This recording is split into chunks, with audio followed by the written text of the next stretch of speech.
छोटी ए और बड़ी ए, ठीक है। उर्दू हरूफ तहजी में दो ये होती हैं, एक छोटी ये होती है और एक बड़ी ये होती है। तो पहले हम छोटी ये के बारे में पढ़ेंगे, उसके बाद हम बड़ी ये के बारे में पढ़ेंगे, ठीक है। अब ये है, देखें ये है छोटी ये, आप देख सकते हैं कि ये यहाँ से बिल्कुल ऐन और हमज़ा की शेप की है, ठीक है, और यहाँ से ये नून और काफ की शेप की है, ठीक है, उसकी शक्ल की है।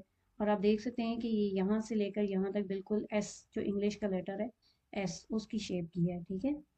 इसकी आवाज़ होती है य, य, य, यक्का, याकूत, यक्का, याकूत, ठीक है। इसके बाद आती है बड़ी है।